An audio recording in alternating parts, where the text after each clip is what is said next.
ಗಜಮುಖದವಗೆ ಗಣಪಗೆ ಜಲ್ವತಿ ಜಗವಂದಿತ ನಿಗಾರತಿ ಎತ್ತಿರೆ ಗಜಮುಖದವಗೆ ಗಣಪಗೆ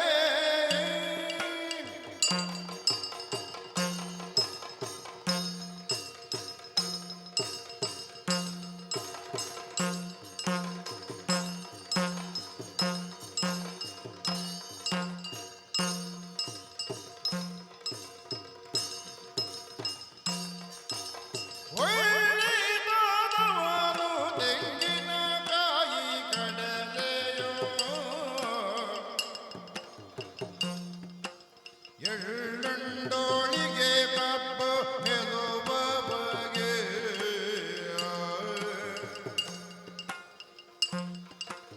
ಬೆಳ್ಳಿಯ ಉಡಿಗೆಜ್ಜೆಗಳ ಕಟ್ಟಿ ಕುಣಿಯುವ ಡೊಳ್ಳಿನ ಗಣಪ ಗಾರತಿ ಎತ್ತಿರೆ ಗಜಮುಖದವಗೆ ಗಣಪಗೆ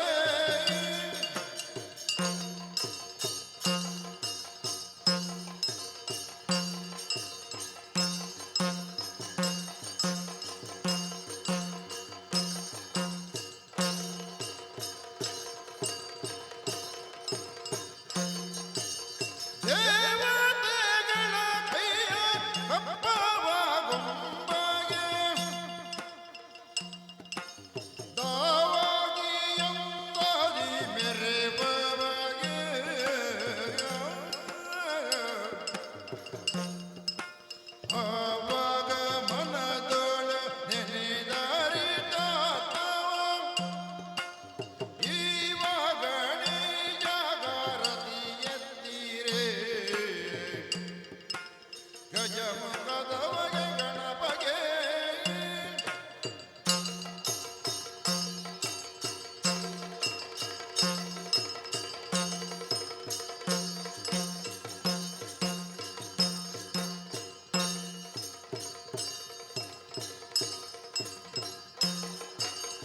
ಹೊರಗಳು ಪರಯುವ ಶಾಂಭುಜದರಿಗೆ ಹರಜದಿ ಭಕ್ತರ ಪೊರೆವಗೆ ಪುರಗಭೂಷಣ ಕುಮಾರ ಗಜವದನ ಚರಣ ಕಮಲಗಳಿಗೆ ಆರತಿ ಎಂದಿರೆ ಆರತಿ ಬೆಳಗಿರೆ ಗಜಮುಖದವಗೆ ಗಣಪಗೆ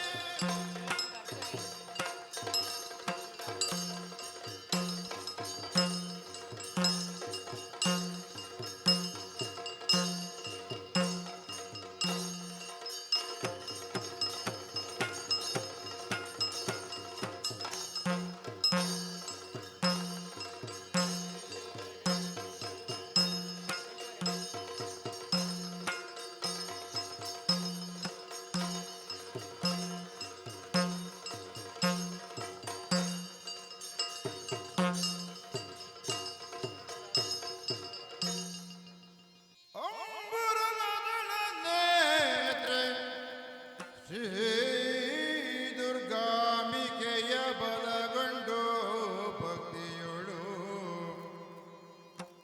ಅಂಬಿಕಾಸುತ ವಿಘ್ನರಾಜನ ಬಿರಿದು ಸಂಸ್ತುತಿಸಿ ಅಂಬನಿಧಿಯಾತ್ಮಜಗೆ ಕೈ ಮುಗಿದು ಅಂಬುಜಾಸನ ವಾಣಿಯರ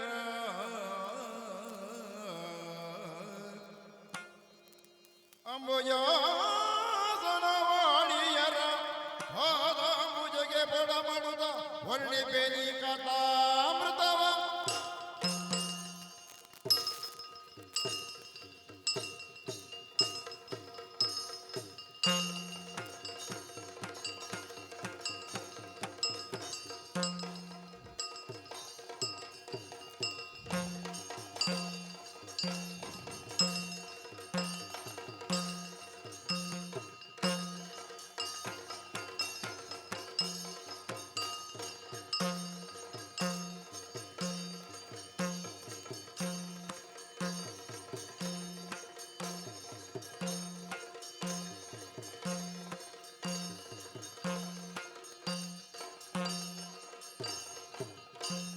ಮರುದಿವಸ ಉದಯದೊಳಗಿತ್ತು ಕಾಶಿ ದೇಶ ಧರಣಿಪ ಪ್ರತಾಪ ಸೇನನೋ ಮಂತ್ರಿ ಸುಮಂದಿಯ ಕರೆದಂದ ಓಲಗದಳು ಆ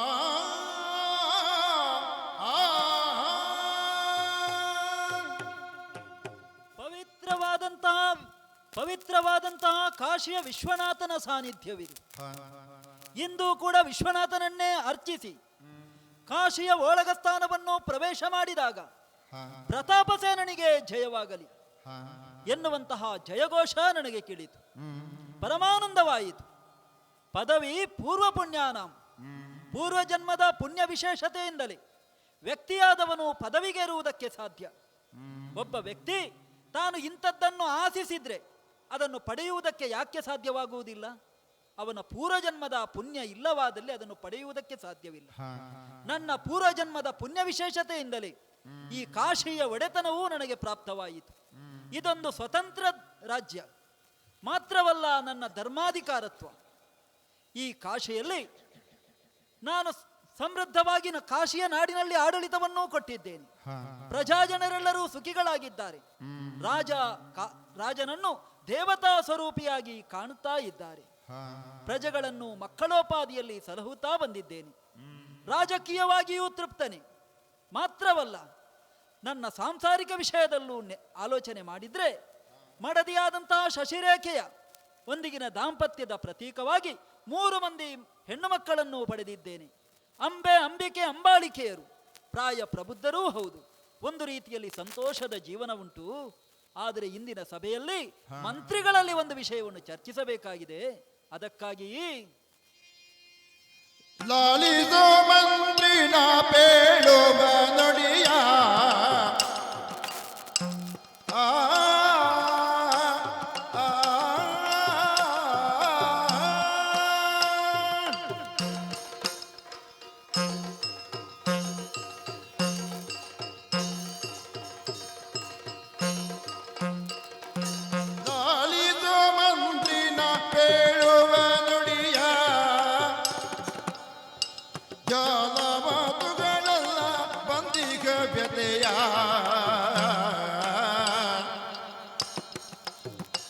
ತರಳೆಯಂಬಿಕೆ ಅಂಬೆ ಅಂಬಾಲಿಗೆಯರು, ತರಳೆಯಂಬಿಕೆ ಅಂಬೆ ಅಂಬಾಲಿಗೆಯರು ಪರಿಣಯ ಕಾಲ ಬಂದೊದಗಿ ಜೋಬಿಪರು,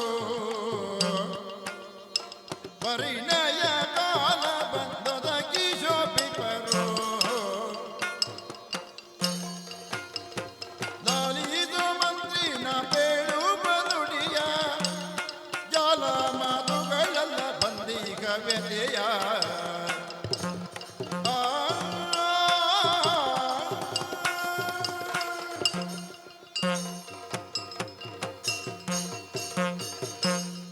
ಇಂದಿನ ಸಭೆಯಲ್ಲಿ ಮಂತ್ರಿಗಳನ್ನು ಕರೆದು ಪ್ರಮುಖವಾದ ವಿಚಾರವನ್ನ ನಾನು ಚರ್ಚಿಸಿದೆ. ಇಂದಿನ ಸಭೆಯಲ್ಲಿ ಕೇಳಿದ ಪ್ರಶ್ನೆಯೊಂದೇ, ನನ್ನ ಮಗಳಂದಿರಾದಂತಹ ಅಂಬೆ, ಅಂಬಿಕೆ, ಅಂಬಾಲಿಕೆಯರು ಪ್ರಾಯಪ್ರಬುದ್ಧರಾಗಿದ್ದಾರೆ. ಪ್ರಾಯಪ್ರಬುದ್ಧರಾದಂತಹ ಕನ್ಯೆಯರಿಗೆ ವಿವಾಹವನ್ನು ಎಸಗಬೇಕಾದ್ದು ಪಿತೃಧರ್ಮ. ಆ ಮುಖೇನವಾಗಿ ಅವರಿಗೆ ವಿವಾಹವನ್ನು ನಾನು ಒದಗುವ ಹಾಗೆ ಮಾಡಬೇಕು ಅಂತಾದ್ರೆ ಆ ನಿಟ್ಟಿನಲ್ಲಿ ಕಾರ್ಯಪ್ರವೃತ್ತನಾಗಬೇಕಾದ್ದು ನನ್ನ ಕರ್ತವ್ಯ. ಮಗಳಂದಿರ ವಿವಾಹ ಹೇಗೆ?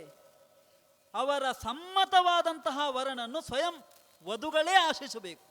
ಅಂತಹ ಸ್ವಯಂವರದ ನಿರ್ಣಯವನ್ನು ನಾನು ಕೈಗೊಂಡಿದ್ದೇನೆ. ನನ್ನ ಮನೆಯಲ್ಲೇ ಬೆಳೆದ ಮುದ್ದು ಕಂದಮ್ಮಗಳು ಇನ್ನೊಂದು ಮನೆಯನ್ನು ಸೇರಬೇಕು. ಒಂದೇ ಮನೆಯಲ್ಲವರು 3 ಆಡುವಂತಾಗಬೇಕು ಎನ್ನುವ ಮನದ ಆಸೆಯೂ ಉಂಟು. ಅದಕ್ಕಾಗಿ ಬರೆಸಬೇಕು. ಬರೆದು ಸಕಲ ರಾಜರಿಗೆ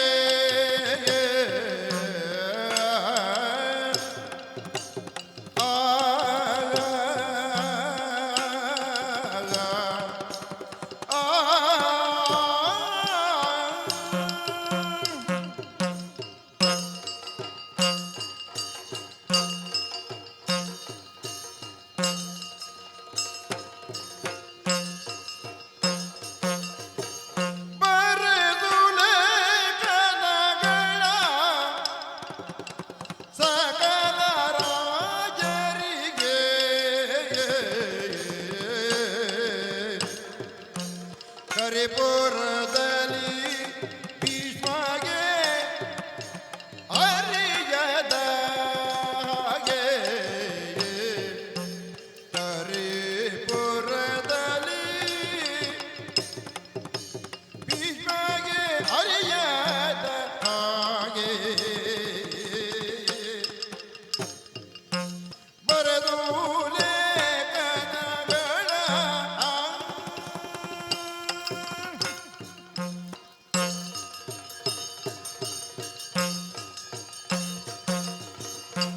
ಸ್ವಯಂವರವನ್ನು ಏರ್ಪಡಿಸ್ತೇನೆ. ಸಕಲ ಲೋಕದ ರಾಜರಿಗೂ ಓಲೆಗಳನ್ನು ಬರೆಸಬೇಕು. ಸಕಲ ಲೋಕಕ್ಕೂ ಇದು ತಲುಪಬೇಕು. ಹಾಗಿದ್ರೆ ಇಂತಹ ಒಂದು ಸ್ವಯಂವರ ಒಂದು ಕಡೆಗೆ ಮಾತ್ರ ನಾವು ತಲುಪಿಸುವ ಹಾಗಿಲ್ಲ. ಕರಿಪುರದ ಭೀಷ್ಮಂಗರಿಯದ ತೆರದಿ ಮಾಡಬೇಕು. ಯಾವ ಉದ್ದೇಶ ಅದು? ಹಿಂದೊಮ್ಮೆ ಭೀಷ್ಮ ತನ್ನ ತಂದೆಯಾದಂತಹ ಶಂತನು ಚಕ್ರವರ್ತಿಗೆ ಮದುವೆ ಮಾಡುವ ಕಾಲದಲ್ಲಿ ಒಂದು ಮಾತನ್ನಾಡಿದ್ದಾನೆ. ಸತ್ಯವತಿ ದೇವಿಯನ್ನು ತರುವ ಕಾಲಕ್ಕೆ ನನಗೆ ಇನ್ನು ಮುಂದಕ್ಕೆ ಜಗದ ನಾರಿಯರು ನನ್ನ ತಾಯಿ ಗಂಗಾಮಾತೆಗೆ ಸಮಾನ ಎನ್ನುವ ಮಾತನ್ನಾಡಿದ್ದಾನೆ. ಹಾಗಿದ್ರೆ ಅವ ಬಂದ ಅಂತಾದ್ರೂ ಅವ ಮದುವೆಯಾಗುವುದಿಲ್ಲ. ಅಲ್ಲಿಗೊಂದು ಆಮಂತ್ರಣ ಹೋಗಲೇ ಕೂಡದು. ಹಾಗಿದ್ರೆ ಈ ಸ್ವಯಂವರದ ನಿಯಮ ಹೇಗೆ? ನಿಯಮವನ್ನು ಓಲೆಯಲ್ಲಿ ಬರೆಸಬೇಕು. ಯಾರಾತ ವೀರ ನೆರೆದ ಸ್ವಯಂವರ ಮಂಟಪದಲ್ಲಿ ಎಲ್ಲರನ್ನು ಗೆಲ್ಲುತ್ತಾನೋ ಅಂತವನಿಗೆ ನನ್ನ ಮಗಳಂದಿರನ್ನು ನಾನು ಕೊಡ್ತೇನೆ. 3 ಮಂದಿ ಮಕ್ಕಳನ್ನು ಅಂತ ವೀರನಿಗೆ ನಾನು ಮದುವೆ ಮಾಡಿ ಕೊಡ್ತೇನೆ ಎನ್ನುವ ಹಾಗೆ ಸಕಲ ಲೋಕಕ್ಕೂ ಓಲೆಗಳನ್ನು ಕಳಿಸುವಂತ ವ್ಯವಸ್ಥೆಯನ್ನು ಮಾಡಿಸಿದ್ದೇನೆ. ಹಾಗಿದ್ರೆ ನಮ್ಮ ಪುರದಲ್ಲೂ ಡಂಗುರವನ್ನು ಸಾರಬೇಕು. ಮದುವೆ ಎನ್ನುವುದು ಚೈತ್ರ ಮಾಸದ ಪಂಚಮಿ ಎಂದು ಮದುವೆ ನಡೆಯುವುದಕ್ಕುಂಟು. ಎಲ್ಲ ಶೃಂಗಾರಕ್ಕೆ ಬೇಕಾದ ವ್ಯವಸ್ಥೆಯಲ್ಲಿ ನಾನು ಉದ್ಯುಕ್ತನಾಗಬೇಕು. ಎಲ್ಲ ಸಕಲ ವ್ಯವಸ್ಥೆಗೆ ನಾನು ಅಪ್ಪನೆಯನ್ನೂ ಕೊಟ್ಟಿದ್ದೇನೆ. ಇನ್ನು ಸ್ವಯಂವರದ ನಿರೀಕ್ಷೆಯಲ್ಲೇ ಇದ್ದು ಬಿಡುವನು. ಚರರು ಪತ್ರವಗೊಂಡು ತವ ಕದಿ ಧರಣಿ ಪರ ಬಳಿಗೆಲ್ಲ ಗಮಿದನು ತ್ವರಿತದೊಳು ಬಂದೋರ್ವ ಕಾಳಿಗ ಈಶಗೆಂದೆಂದ. ಇದು ಹೌದು. ಯಾಕೆ ಅಂತ ಹೇಳಿದ್ರೆ ಕೆಲವು ಸಲ ನಮಗೆ ಕೆಲಸ ಇಲ್ಲ ಅಂತ ಆಗ್ತದೆ. ಪುರದಲ್ಲಿ ಇದ್ದುಕೊಂಡು ನಾವು ಪುರದ ನಮಗೆ ನಿರ್ವಹಿಸಿದ ಕೆಲಸವನ್ನೇ ಮಾತ್ರ ಮಾಡುವುದು. ಆದ್ರೆ ದೇಶ ತಿರುಗಾಟ ಮಾಡುವಂತದ್ದು ಕೆಲವೆಲ್ಲ ಇರ್ತದೆ ನಮಗೆ. ಅದು ಕೆಲವು ಸಂದರ್ಭದಲ್ಲಿ ಮಾತ್ರ ನಮಗೆ ಒದಗಿ ಬರುವುದು. ಕೆಲವು ತಿರುಗಾಟ ಅಂತ ಹೇಳಿದ್ರೆ ಕೆಲವರಿಗೆ 6 ತಿಂಗಳು ಇರ್ತದೆ, ಮತ್ತೆ 6 ತಿಂಗಳು ಏನು ಇರುವುದಿಲ್ಲ. ಆದ್ರೆ ಹಾಗಲ್ಲ, ನಮ್ಮ ತಿರುಗಾಟ ಅಂತ ಹೇಳಿದ್ರೆ ಇದು ವಿಶೇಷವಾದ ತಿರುಗಾಟ. ಶುಭ ಸಮಾಚಾರವನ್ನು ಹೇಳಿಕೊಂಡು ಹೋಗುವಂಥದ್ದು. ಯಾಕೆ ಅಂತ ಹೇಳಿದ್ರೆ ನಮ್ಮ ಒಡೆಯರಾದಂತಹ ಒಡೆಯರು ಒಂದು ವಿಶೇಷವಾದಂತಹ ಒಂದು ಆಹ್ವಾನವನ್ನು ಇಟ್ಟಿದ್ದಾರೆ. ಅದು ಅವರಿಗೆ ಬಿಟ್ಟದ್ದು, ನಮಗೆ ಹೇಳುವಂಥದ್ದು ಮಾತ್ರ. ಇಂಥದ್ದೊಂದು ನಡೆಯುತ್ತದೆ ಅಂತೇಳಿ ಅಷ್ಟೇ. ಅದರ ಜೊತೆಗೆ ಓಲೆಯನ್ನು ಕೂಡ ಕೊಟ್ಟಿದ್ದಾರೆ. ಹಾಗೆ ಹಿಡ್ಕೊಂಡು ನಾವು ದೇಶವನ್ನು ತಿರುಗಾಟ ಮಾಡಬೇಕೀಗ. ಎಲ್ಲೆಲ್ಲಿ ಅಂತ ಹೇಳಿ ಯೋಚನೆ ಮಾಡ್ತಾ ಇದ್ದ ಹಾಗೆ ದಾರಿ ಸವೆದದ್ದೇ ಗೊತ್ತಾಗ್ಲಿಲ್ಲ. ಹಾಗೆ ಕಾಣ್ತಾ ಇದೆ ಒಂದು ಪುರ. ಈ ಪುರದ ಒಡೆಯ ಯಾರು ಅಂತೇಳಿ ಗೊತ್ತಿಲ್ಲ. ಹಾಗಂತೇಳಿ ಇದ್ದವರಲ್ಲೆಲ್ಲ ವಿಚಾರಿಸುತ್ತಾ ಅವರಲ್ಲಿಗೆ ಹೋಗಬೇಕು. ಹಾಗೆ ಅರಮನೆಯ ದ್ವಾರದಲ್ಲಿದ್ದೇನೆ. ದ್ವಾರದಲ್ಲಿದ್ದವರಲ್ಲಿ ಕೇಳಿದ್ದೇನೆ, ದರ್ಶನ ಇವತ್ತು ಸಿಗಬಹುದಾ ಅಂತೇಳಿ. ನೋಡುವ, ಕೇಳಿ ಬರ್ತೇನೆ ಅಂತೇಳಿ ಒಳಗೆ ಹೋಗಿದ್ದಾರೆ. ಬರಲಿಲ್ಲ, ಏನು ಅಂತ ಗೊತ್ತಾಗಲಿಲ್ಲ.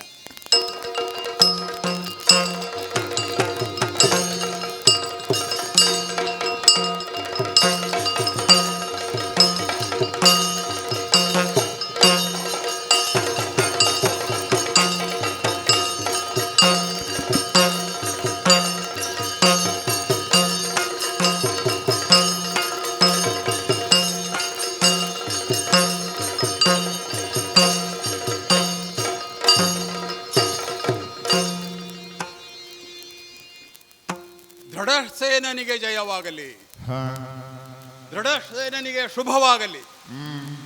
ಇದು ನಿತ್ಯದ ಜಯಘೋಷ. ಎಂದಿನಂತೆ ಓಲಗವನ್ನು ಏರೋ ಹೊತ್ತಿಗೆ 4 ಕಡೆಯಿಂದಲೂ ಸಭಾಂಗಣದಿಂದ ಕೇಳಿ ಬರುತ್ತಿರುವಂಥ ಜಯಘೋಷ. ಯಾಕೆ? ಇದು ದೃಢಸೇನನಿಂದ ಆದಂಥದ್ದಲ್ಲ, ನಮ್ಮ ಹಿರಿಯರಿಂದ ಬಂದಂಥ ಬಳುವಳಿ ನೆಲೆಯಲ್ಲಿ ಈ ಪೀಠವನ್ನು ಏರಿದ ನಂತರದಲ್ಲಿ ನಂದಿ ಆದಂಥ ರೀತಿಯಲ್ಲಿ ಮಾಡಿದಂಥ ಮಹತ್ ಕಾರ್ಯವನ್ನು ನೋಡಿ ಅಷ್ಟ ದಿಕ್ಕುಗಳಿಂದ ಕೂಡ ಇವತ್ತು ನನ್ನ ಕಡೆಗೆ ಪ್ರಶಂಸದ ಸುರಿಮಳೆ ಬರುತ್ತಾ ಇದೆ. ಇವತ್ತು 56 ರಾಷ್ಟ್ರಗಳು ಈ ಭರತ ಖಂಡದಲ್ಲಿ ತನ್ನದೇ ಆದಂಥ ವೈಭವದಲ್ಲಿ ಮೆರೆಯುತ್ತವೆ. ಕೇರಳ, ಕೇಕೆಯ, ಸೌರಾಷ್ಟ್ರ, ಮಹಾರಾಷ್ಟ್ರ, ಅಂಗ ವಂಗ, ಅದರಲ್ಲಿ ಕಳಿಂಗ ಎನ್ನುವುದೇ ಹೆಚ್ಚು ಗರಿಮೆ ಉಳ್ಳದ್ದು, ಪ್ರಸಿದ್ಧಿ ಪಡೆದದ್ದು. ಯಾಕೆ? ವೀರಸೇನನ ಮಗನಾದಂಥ ದೃಢಸೇನ ದೃಢವಾಗಿ ನನ್ನದೇ ಆದಂಥ ಭುಜಬಲದಿಂದ ಪರಾಕ್ರಮದಿಂದ ನೆರೆಕರೆ ಎಲ್ಲ ರಾಜರನ್ನು ಹದ್ದುಬಸ್ತಿನಲ್ಲಿಟ್ಟವನಿದ್ದೇನೆ. ಅಷ್ಟು ಮಾತ್ರ ಅಲ್ಲ, ನಮ್ಮ ಸಾಮಂತರನ್ನು ಕೂಡ ಒಟ್ಟು ಸೇರಿಸಿ ಅವರಿಗೆ ಬೇಕಾದ ನೆಲೆಯಲ್ಲಿ ರಾಜ್ಯಭಾರವನ್ನು ಮಾಡೋದರ ಜೊತೆಗೆ ಪ್ರಜಾವರ್ಗವನ್ನು ಕೂಡ ಅವರವರ ಇಚ್ಛಾನುಸಾರವಾಗಿ ಅವರಿಗೆ ಬೇಕಾದನ್ನು ಪೂರೈಸಿಕೊಂಡು ಅವರನ್ನು ಮಕ್ಕಳ ಹಾಗೆ ನೋಡ್ತಾ ಇದ್ದೇನೆ. ಯಾಕೆ? ರಾಜನಾದವನಿಗೆ ಪ್ರಜೆಗಳೇ ಮುಖ್ಯ ಅಲ್ವೇ? ಆ ನೆಲೆಯಲ್ಲಿ ನಮ್ಮ ಸುಭಿಕ್ಷೆಯಿಂದ ರಾಜ್ಯ ಆಡಳಿತ ನಡೀತಾ ಉಂಟು. ಅಷ್ಟು ಮಾತ್ರ ಅಲ್ಲ, ಈ ಹೊತ್ತಿನಲ್ಲಿ ನಾನು ಪ್ರಾಯಪ್ರಬುದ್ಧನೂ ಆಗಿದ್ದೇನೆ. ಇನ್ನೂ ಒಂದು ಕೊರತೆ ನನ್ನ ಜೀವನದಲ್ಲಿ ಕಾಡ್ತಾ ಇದೆ. ಯಾವ ಹೊತ್ತಿನಲ್ಲಿ ಒಂದು ಪರಿಣಯವನ್ನು ಮಾಡಬೇಕು ಅನ್ನೋ ಯೋಚನೆಯೂ ಕೂಡ ದೂರದಲ್ಲಿ ಇದೆ. ಅದಕ್ಕೆ ಕಾಲ ಕೂಡಿ ಬಂದಾಗ, ಯೋಗಾಯೋಗ ಹೊಂದಿ ಬಂದಾಗ ಅದು ಕೂಡಿ ಬರ್ತದೆ ಎನ್ನುವ ಒಂದು ಆತ್ಮವಿಶ್ವಾಸದಿಂದಲೂ ಇದ್ದೇನೆ. ಆ ನೆಲೆಯಲ್ಲಿ ನಮ್ಮ ಮಂತ್ರಿವರ್ಗವರು ಕೂಡ ಚಿಂತನೆ ಮಾಡ್ತಾ ಇದ್ದಾರೆ. ಹಾಗೆಂತೇಳಿ ಈ ಹೊತ್ತಿನಲ್ಲಿ ನಾನು ಅದರ ಬಗ್ಗೆ ಹೆಚ್ಚು ತಲೆ ಕೆಡಿಸಿಕೊಳ್ಳುವಂಥದ್ದಲ್ಲ. ಯಾಕೆ? ನನ್ನ ಆಡಳಿತವೇ ಮುಖ್ಯ ಆಗಿರುವಂಥದ್ದು. ಈ ನೆಲೆಯಲ್ಲಿ ಯೋಚನೆ ಮಾಡ್ತಾ ಇರಬೇಕಾದ್ರೆ ನಮ್ಮ ಏನಾದರೂ ಹೇಳುವಂಥ ವಿಚಾರಗಳು ಏನಾದರೂ ಇದೇನೆ ಎನ್ನುವ ರೀತಿಯಲ್ಲಿ ನಮ್ಮ ದೂತರನ್ನು ಕೇಳಿದರೆ, ಬಂತಲ್ಲ ಒಬ್ಬಾತ ಚಾರ ನನ್ನನ್ನು ಮಾತಾಡಿಸೋದಕ್ಕೆ, ನನ್ನನ್ನು ಕಂಡು ಏನೋ ವಿಚಾರವನ್ನು ಹೇಳೋದಕ್ಕೆ ಆತುರದಲ್ಲಿದ್ದಾರೆ ಎನ್ನುವ ಮಾಹಿತಿಯನ್ನು ಇದ್ದಾನೆ. ಆದ ಕಾರಣ ಆ ಕೂಡಲೇ ಬರೋದಕ್ಕೆ ಹೇಳಿದ್ದೇನೆ. ಯಾರಾತ? ನಮಸ್ಕಾರ ನಮಸ್ಕಾರ ನಮಸ್ಕಾರ. ಯಾರು? ಇದು ನಾನು ಪರದೇಶ. ಪರದೇಶ ಅಂದ್ರೆ ಪರದೇಶದಿಂದ ಬಂದವ ಅಂತೇಳಿ. ಎಲ್ಲಿಂದ? ಕಾಶಿ. ಆಹಾ, ಕಾಶಿ ದೇಶದಿಂದ ಬಂದವನು. ಹೌದೌದು. ಆಗಲಿ, ಉಚಿತ ಆಸನವನ್ನು ಕೊಟ್ಟವರಿದ್ದೇನೆ, ಸ್ವೀಕರಿಸಬೇಕು, ಆಗಬೇಕು. ದೇವರೇ,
ಏನು?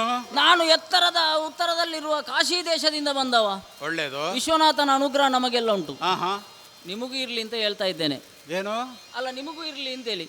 ಆಗ್ಲಿ. ಹೌದೌದು. ಇದು ನಾನು ಬಂದದ್ದು ಕಾರ್ಯನಿಮಿತ್ತವೇ ಬಂದದ್ದು. ನಾನು ಹೀಗೆ ಬಂದದ್ದಲ್ಲ, ಮತ್ತೆ ಕಾರ್ಯನಿಮಿತ್ತವೇ ಬಂದದ್ದು. ಅದು ಸರಿ. ಇಲ್ಲದ್ರೆ ನೀನು ಅಷ್ಟು ದೂರ ಇಲ್ಲಿಗೆ ಬರ್ಲಿಕ್ಕಿತ್ತ? ಇಲ್ಲ, ನಿಮ್ಮನ್ನೊಮ್ಮೆ ನೋಡಿ ಹೋಗುವ ಅಂತೇಳಿ ಬಂದದ್ದು. ಬರೀ ನೋಡಿ ಹೋಗೋದಾ? ಅಲ್ಲ, ಮತ್ತೆ ನಿಮ್ಮನ್ನು ನೋಡಿ ಮಾತಾಡಿ ಹೋಗುವ ಅಂತೇಳಿ. ಅದು ಏನು ವಿಚಾರ ಸಮಾಚಾರ? ವಿಷಯ ಎಂಥದ್ದು ಇಲ್ಲ, ವಿಷಯ ಎಂಥದ್ದು ಇಲ್ಲ. ಎಂಥದ್ದಿಲ್ಲದ್ರೆ ಮತ್ತೆ ಬಂದದ್ದು? ನಮ್ಮ ದೇವರು ಇದ್ದಾರಲ್ಲ, ಕಾಶಿ ಭೂಪತಿಯವರು. ಹೌದು, ಅವರು ಕಲಿಸಿದ್ದು ನನ್ನನ್ನು. ಓ ಹಾಗೆ. ಹೌದೌದು. ದೇವ್ರೆ, ನಮ್ಮ ನಮ್ಮ ಒಡೆಯರಿಗೆ 3 ಮಕ್ಕಳಿದ್ದಾರೆ. ಹೌದೌದು.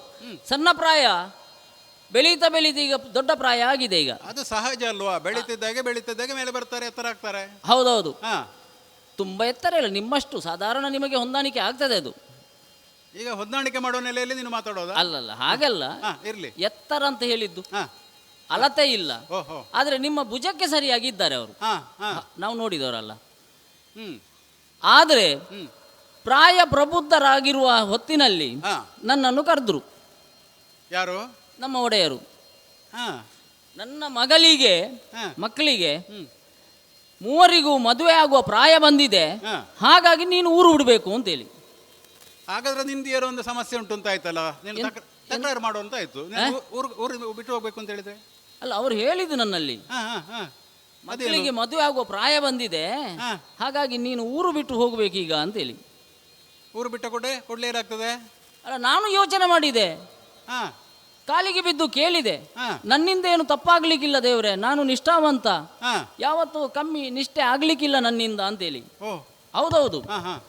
ಆದ್ರೆ ಏನಾಯ್ತು ಗೊತ್ತುಂಟಾ? ಏನಾಯ್ತು? ಅವರು ಹೇಳಿದ ಮಾತೇ ಬೇರೆ. ಸ್ವಯಂವರವನ್ನು ಏರ್ಪಾಡು ಮಾಡಿದ್ದೇನೆ, ಹಾಗಾಗಿ ಪ್ರಪಂಚದಲ್ಲಿ ಇರತಕ್ಕಂಥ ಎಲ್ಲ ಭೂಪತಿಗಳ ಅರಮನೆಗೆ ಹೋಗ್ಬೇಕು ನೀನು ಅಂತೇಳಿ, ಹಾಗೆ ಊರು ಬಿಡಬೇಕು ಅಂತ ಹೇಳಿದ್ದು. ಶುಭ ಸಮಾಚಾರ. ತನ್ನ ಮಕ್ಕಳಿಗೆ ಮೂರು ಹೆಣ್ಣು ಮಕ್ಕಳಿಗೆ ಹೌದು ಸ್ವಯಂವರ ಮಾಡೋದ್ರ ಮುಖಾಂತರವಾಗಿ ಮದುವೆ ಏರ್ಪಾಡಾಗಿದೆ ಅಂತ ಹೇಳುವಂಥದ್ದು. ಹೌದೌದು. ಆ ನಿಟ್ಟಿನಲ್ಲಿ ನಾವೇನು ಮಾಡಬೇಕಾದ್ದು? ಆ ನಿಟ್ಟಿನಲ್ಲಿ ವಿಜಯ ಮಾಡು,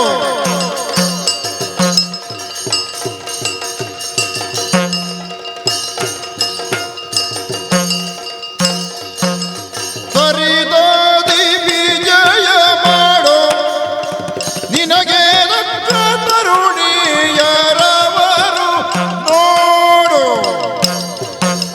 ಪರಮಲಿಖಿತವಿದರೆ ತಪ್ಪಲರಿಯಲು ತೆರಳುವೆ ನೋಡೆಂದ ಜನಗದಾನು, ವಿಜಯ ಮಾಡು. ದೇವ್ರೆ, ಬಂದದ್ದು ನಿಮಗೆ ಓಲೆ ಕೊಟ್ಟು ಆಮಂತ್ರಣ ಕೊಡು ಅಂತೇಳಿ ಬಂದದ್ದು. ಆಮಂತ್ರಣ? ಈ ವಿಷಯದ ಬಗ್ಗೆ ಆಮಂತ್ರಣ ತಂದಿದ್ಯಾ? ಹೌದೌದು. ಹಾಗೆ ಕೊಟ್ಟಿದ್ದೇನೆ ನಾನು ನಿಮಗೆ, ಕೊಟ್ಟಿದ್ದೇನೆ ನಾನು ನಿಮಗೆ. ಆದ್ರೆ ಈ ವಿಷಯವನ್ನು ಯಾಕೆ ನಾನು ಪ್ರಸ್ತಾಪ ಮಾಡಿದ್ದು ಅಂತ ಹೇಳಿದ್ರೆ, ನಿಮಗೂ ಮದುವೆ ಆಗಲಿಲ್ಲ, ಹಾಗಾಗಿ ಮೂವರಿಗೆ ಒಂದು ಮದುವೆ ನಿರ್ಣಯ ಆಗಿದೆ ಅಂತ ಆಗುವಾಗ ಈ ವಿಷಯದಲ್ಲಿ ನೀವು ಪ್ರಯತ್ನ ಪಡಬಹುದು ಅಂತೇಳಿ ನನ್ನ ಒಂದು ಅಭಿಪ್ರಾಯ ಇತ್ತು. ಹೌದೌದು. ಹಾಗಾಗಿ ಈ ನಿಮ್ಮ ದೇಶಕ್ಕೂ ಆ ಕಾಶಿ ದೇಶಕ್ಕೂ ಒಂದು ಸೇತುವೆಯನ್ನು ನಿರ್ಮಾಣ ಮಾಡುವುದಕ್ಕೆ ಒಂದು ಸುಲಭ ಆದೀತು ಅಂತ ನಾನು ನಿಮಗೆ ಹೇಳಲಿಕ್ಕೆ ಬಂದ ದಾರಿ ಅಂತೇಳಿ. ಹೌದೌದು, ಒಳ್ಳೆ ವಿಚಾರ. ಶುಭ ಸಮಾಚಾರವನ್ನು ಹೇಳಿದ್ದಿ. ನಾನು ಈ ನೆಲೆಯಲ್ಲಿ ಯೋಚನೆ ಮಾಡುತ್ತಿದ್ದವನೇ, ಈ ಹೊತ್ತಿನಲ್ಲಿ ನೀನು ಬಂದು ಹೇಳಿದ್ದು ಅದು ಕಾಕತಾಳೀಯವಾಗಿ ಆಯ್ತು ಏನೋ ಗೊತ್ತಿಲ್ಲ. ನನ್ನ ಯೋಚನೆಯೂ ನೀನು ಬಂದ ಸಂದರ್ಭವು ಸರಿ ಹೊಂದುವರಿತಾ ಆಯ್ತು. ಅಲ್ಲ, ನೀವು ಅದೇ ಯೋಚನೆಯಲ್ಲಿ ಇದ್ದೀರಾ? ನೀವು ಆ ಮಕ್ಕಳ ಬಗ್ಗೆನೆ, ಆ ಹುಡುಗಿಯರ ಬಗ್ಗೆನೆ ಯೋಚನೆ ಮಾಡಿದ್ದಲ್ಲ. ನಾನು ಪ್ರಬುದ್ಧತೆ ಹೊಂದಿದವನೇ ಇದ್ದೇನೆ. ವಯೋಸಹಜ ನೆಲೆಯಲ್ಲಿ ಯೋಚನೆ ಮಾಡಿದ್ದು ಹೌದು. ಆದ್ರೆ ಈ ಹೊತ್ತಿನಲ್ಲಿ ನೀನು ಸಮಾಚಾರ ತರ್ತಿ ಅನ್ನೋದು ನನಗೆ ಬಹಳ ವಿಶೇಷವಾಗಿ ಕಂಡಿದೆ. ಇದಕ್ಕೋಸ್ಕರ ನಿನಗೆ ವಿಶೇಷವಾದಂತ ಬಹುಮಾನವನ್ನು ಕೊಡೋದಕ್ಕಿದ್ದೇನೆ. ನನ್ನ ಭಂಡಾರದಲ್ಲಿ ಬೇಕಾದನ್ನು ತೆಕ್ಕೊಂಡು ಮುಂದಕ್ಕೆ ತೆರಳುವಂತಾಗು. ಆಗ್ಬೋದು ಆಗ್ಬೋದು.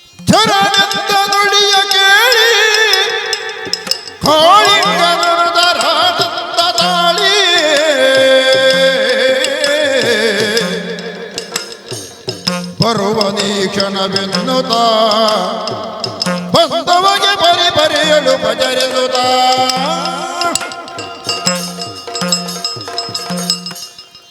ಯೋಗ ಕೂಡಿ ಬಂತ ಎಲ್ಲವೂ ಹೊಂದಿಕೊಂಡು ಬರ್ತದೆ ಎನ್ನುವುದು ಇದಕ್ಕೆ ಇದು ಸಾಕ್ಷಿ. ಯಾಕೆ ನಾನು ಕೂಡ ದೂರದಲ್ಲಿ ಯೋಚನೆ ಮಾಡ್ತಿದ್ದದ್ದು ಈಗ ಹತ್ತಿರದಲ್ಲಿ ಯೋಚನೆ ಮಾಡುವಂಥ ಸನ್ನಿವೇಶ ಬಂತಲ್ಲ. ಹೌದು, ತಡ ಮಾಡೋದು ಯಾಕೆ? ನಾನು ಕೂಡ ಯೋಚನೆ ಮಾಡ್ತಿದ್ದೆ ಯಾವ ಹೊತ್ತಿನಲ್ಲಿ ನನ್ನ ಒಂದು ಪರಿಣಯವನ್ನು ಮಾಡಿಕೊಳ್ಳೋದು ಎನ್ನುವ ಹಾಗೆ. ಹಾಗಾದರೆ ತಡ ಮಾಡೋದಲ್ಲ, ಮಂತ್ರಿಯವರನ್ನೆಲ್ಲ ಹೇಳಿದ್ದೇನೆ, ಬೇಕಾದನ್ನೆಲ್ಲ ಕೂಡಿಕೊಂಡು ಕಾಶಿರಾಜನಲ್ಲಿಗೆ ಹೋಗುವುದು. 3 ಜನ ಸ್ವರದ್ರೂಪಿಯಾದಂಥ ಹೆಣ್ಣು ಮಕ್ಕಳನ್ನು ವರಿಸುವಂಥ ಒಂದು ಭಾಗ್ಯ ನನ್ನ ಪಾಲಿಗೆ ಒದಗಿ ಬಂದರೆ ಆ ನೆಲೆಯಲ್ಲಿ ಜೀವನಕ್ಕೆ ಒಂದು ಪರಿಪೂರ್ಣತೆಯನ್ನು ಕಂಡುಕೊಳ್ಳೋದಕ್ಕೆ ಸಾಧ್ಯ ಅನ್ನೋದನ್ನು ನಾನು ಕಂಡುಕೊಂಡಿದ್ದೇನೆ. ಆದ ಕಾರಣ ತಡ ಮಾಡೋದಲ್ಲ, ರಥವನ್ನೇರಿ ಕಾಶಿರಾಜನ ಹತ್ರ ಹೊರಡ್ತೇನಂತೆ. ಸರಿ, ಹೊರಡಲಿ.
ಆದರೆ ದೂತ ನೆನಪಿಸಿದಲ್ಲ,